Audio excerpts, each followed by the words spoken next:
Hello students, welcome to the fourth part of the maintenance and overhauling of the engine components. So until now we have seen all the main components of the engine and the service of all the components, which is the cylinder, cylinder head, cylinder block, also crankshaft, then carburetor, fuel injectors and the fuel pump. So these are the main components of the engine that is required to be maintained whenever there is a problem or there is a lack of the performance in the engine. So that needs to be serviced as we have seen in the previous videos. In this video we will see about the auxiliary systems, which is the lubrication system, the cooling system, the fuel supply circuit for diesel, petrol and even the biofuel engine, and in the last we will see the air system and exhaust system which is been required for the engine. So let's start with the lubrication system. In case of the engine lubrication system, the lubrication needs to be provided in the oil sump. In the oil sump, the fuel is been inserted. From the oil sump, the fuel goes to the fuel pump. That oil pump is required to pressurize the oil and supply in the engine. From the oil pump, the oil goes into the filter, which is required to keep the metallic parts or any dust particles from the oil, and only pure form of the oil should be entered in the engine. You can see in the graphics below all the components that metallic particles should be separated from the oil. Even the dust particle and other soot particles, which is a slag particle, should be removed from the oil before supplying into the engine. Then that oil is supplied on the filter. That filter purifies the oil. Then that purified form of the oil is further supplied to the oil cooler, which cools the oil before supplying it into the engine. Now you can see here the different components that is being lubricated by the help of the different system. Here you can see the splash lubrication system, which is used to lubricate the different components of the engine whenever required. Here you can see the valves being lubricated with the help of this lubrication system. Now let's see all the main components of the lubrication system in a figure here. So this figure shows almost all the components that is required for the lubrication system. In that, the oil sump is the main component, the oil filter is main component, the sump strainer which strains the oil which is coming from the engine, which comes back from the engine after recirculating, which removes the strain from the oil. That is why the strainer of the oil has been given there. The different components of the engine that we already know, that is valve rocker, push rod, cylinder and crankshaft bearing, connecting rod bearing, big end bearing, small end bearing, oil pan, all the components has been given. What we see from the outward side is the oil filling pot. Right, whenever we want to change the oil or we want to fill the oil lever, then the oil fill pot will be opened, and from there the oil will be inserted into the engine or the oil pan. The next thing that we should look at is the service of the lubrication system. What things should be kept in the mind while we are servicing the lubrication system? For the servicing of the lubrication system, there are some points, and the main point is when to change oil and how to change the oil of the engine. First thing is that we should clean the oil pan and the passage of the oil. From wherever the oil is supplied, all the passages should be cleaned whenever it is possible. The second thing is we will check the oil level. The oil level can be checked by a simple method, from which we can check the oil level with just using that dipstick. That dipstick shows the oil level, and also the marks of minimum and maximum will be given in that.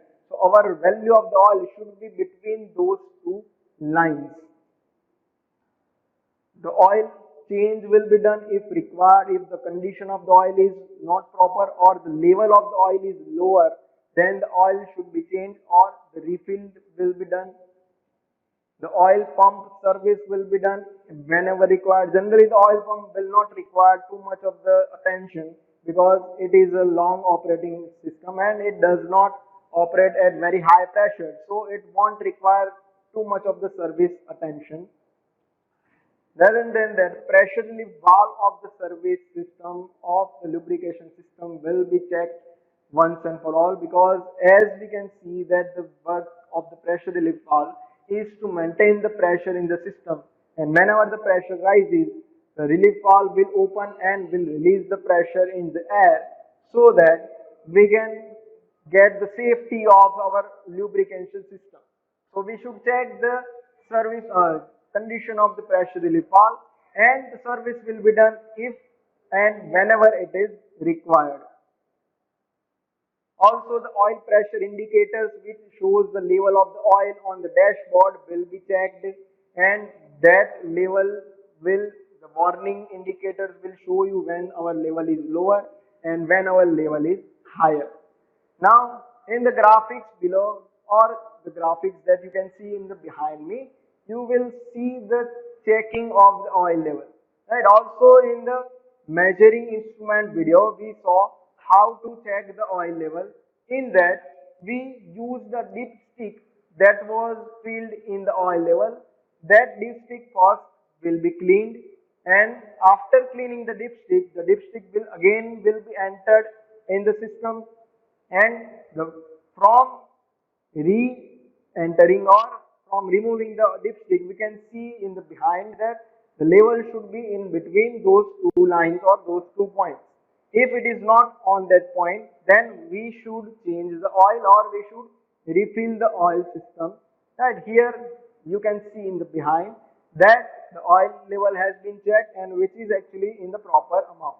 Now, how to check the oil level or how to change the oil? For that, first we will remove the drain plug. From that, the old oil will come into the container which we will keep in the bottom part of the drain plug.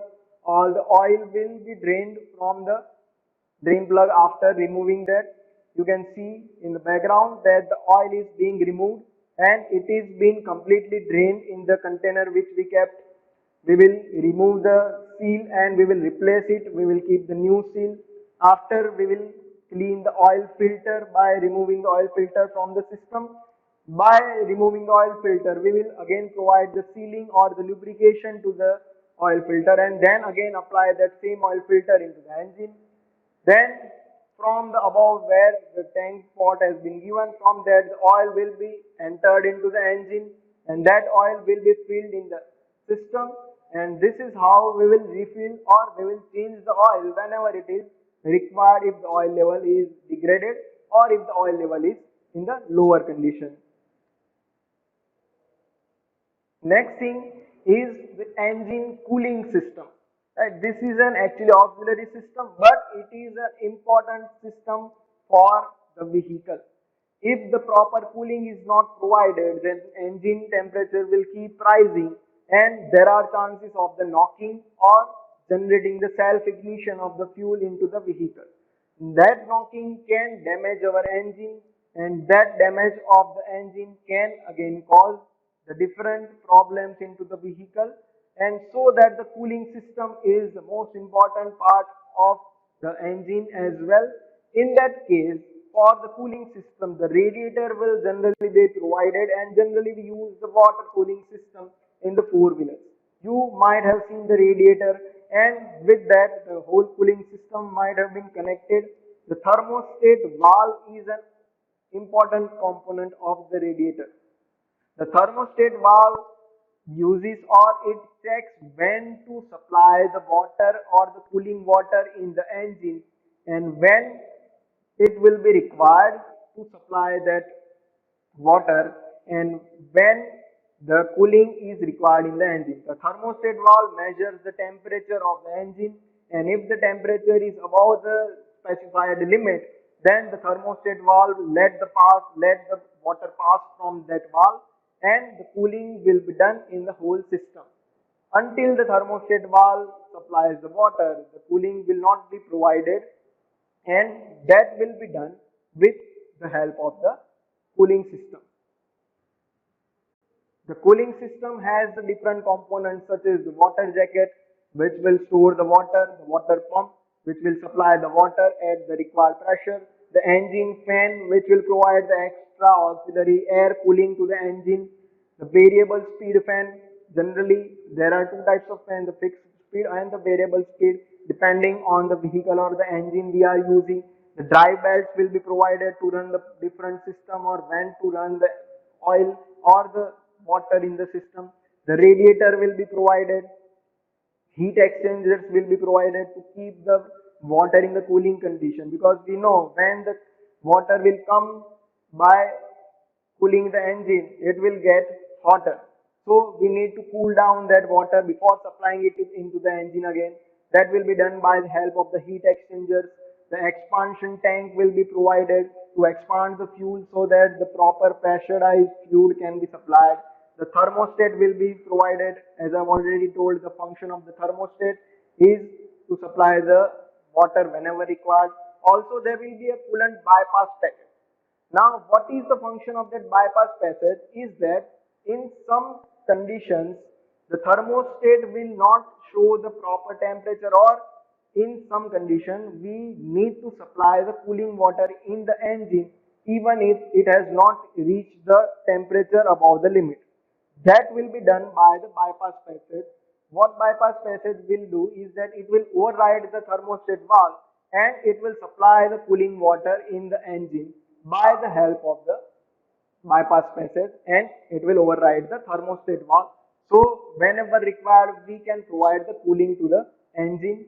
And the last thing is the radiation pressure cap, which will keep the pressure in the radiator by just applying the cap on the radiator system. This is the main system which we can see in the figure here, and all the components that we saw is been shown in this as well. The main function of the radiator is to cool down the engine whenever it is required. Now, how to do the service of the cooling system? Generally, the cooling system will require the service in case of the thermostat or the radiator and the other things.